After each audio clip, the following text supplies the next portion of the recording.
गांव की चाउमीन। गांव में चाउमीन का चलन अभी अच्छे से नहीं आया था, लेकिन सुरेश शहर से चाउमीन बनाना सीखकर गांव में ठेला लगाता है।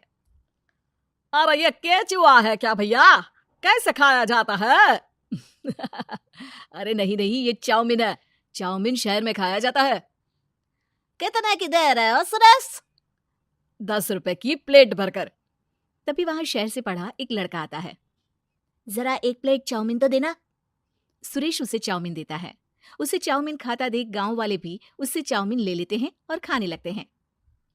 अरे वाह सुरेश भैया, कमाल की बनाए हो। 2 प्लेट मेरे बच्चों के लिए भी पैक कर दो। बस फिर क्या था, सुरेश का ठेला लगता है और चाउमीन खरीदने वालों की लाइन लग जाती है। तभी वहां से गांव का साहूकार होकर गुजरता है। और ये क्या भीड़ लगी है? लगता है झगड़ा हो गया है गांव में। चलूं मैं अभी तो मजे ले लूं। अरे कहाँ है, इतनी भीड़ लगी है यहाँ? लड़ाई हो गई है क्या? अरे साहूकार साहब, ना ना ना, कोई लड़ाई ना हुई है। ये तो सुरेश की दुकान है चाउमीन की। हम लोग चाउमीन खाने आए हैं, आप भी खाइए ना। साहूकार चाउमीन खाता है और सुरेश की तरफ देखता है, जो सारे दिन के पैसे गिन रहा होता है। अरे सुरेश, क्या लागत है इस काम की? अरे साहूकार जी, आप अब आए हैं तो ये पूरे 10,000 रुपए ले जाइए, जो पिछले साल शहर जाने से पहले आपसे लिए थे ना। लागत तो क्या कहे, जो आपने दिया था उसी में सीखा भी है और दुकान भी खोल ली।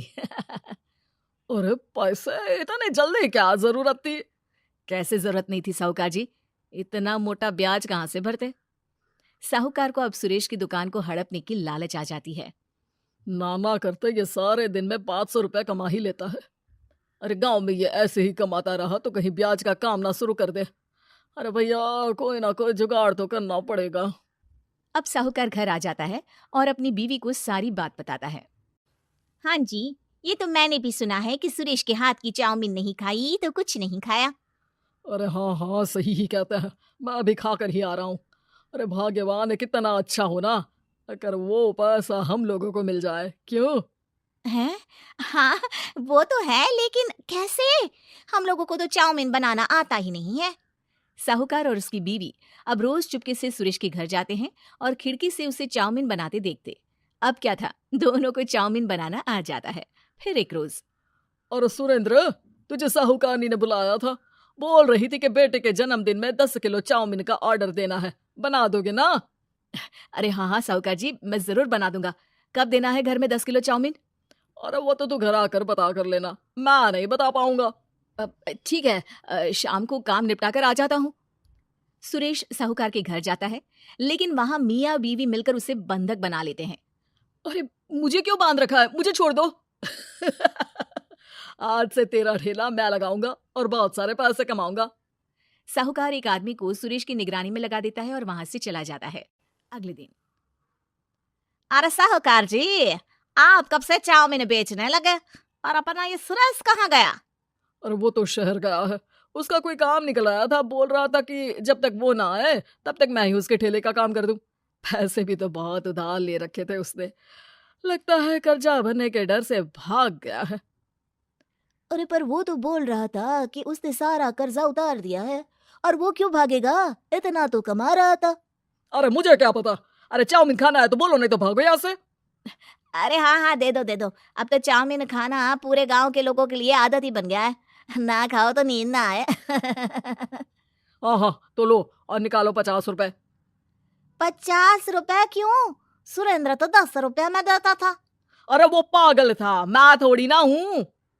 गांव वाले, जिनको चाउमीन की लत लग गई थी, वो करते भी क्या, दे दो और ये लो 50 रुपए। लेकिन फिर साहूकार उन लोगों को प्लेट में थोड़ी सी चाउमीन रख देता है। अरे ये क्या?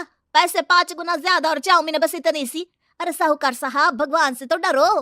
बस फिर क्या था, साहूकार की मन मर्जी चलने लग जाती है और गांव वाले करते भी क्या।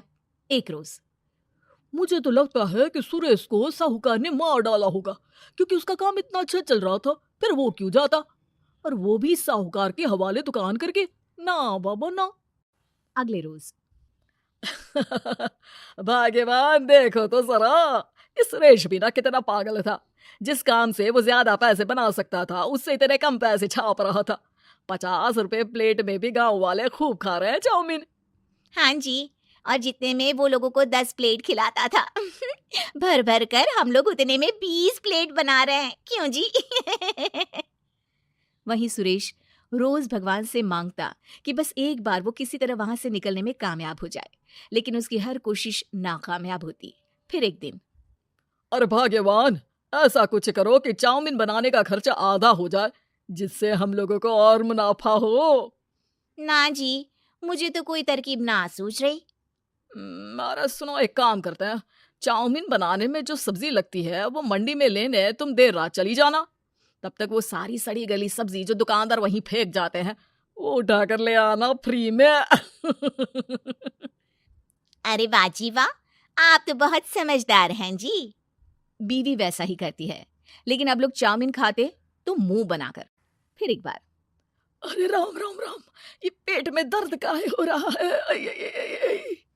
हाय रे हाय, मेरा भी पेट दर्द के मारे फटा जा रहा है।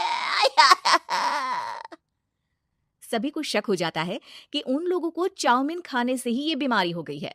वहीं दूसरी तरफ जो आदमी सुरेश की निगरानी कर रहा था वो सो रहा होता है और मौका देखकर सुरेश वहां से भाग जाता है। सुरेश गांव वालों के पास जाकर उन्हें सब कुछ बता देता है। बस अब क्या था, साहूकार के घर पुलिस पहुंच जाती है। चलो, तुमने गांव के लोगों को खराब सब्जी वाली चाउमीन खिलाकर बीमार किया और सुरेश को बंधक बनाया। तुम्हें इसीलिए हम गिरफ्तार कर रहे हैं। साहूकार को पुलिस ले जाती है और फिर अगले दिन से सुरेश का ठेला गांव के बाजार में लग जाता है, जहां अब पहले से ज्यादा भीड़ होती है।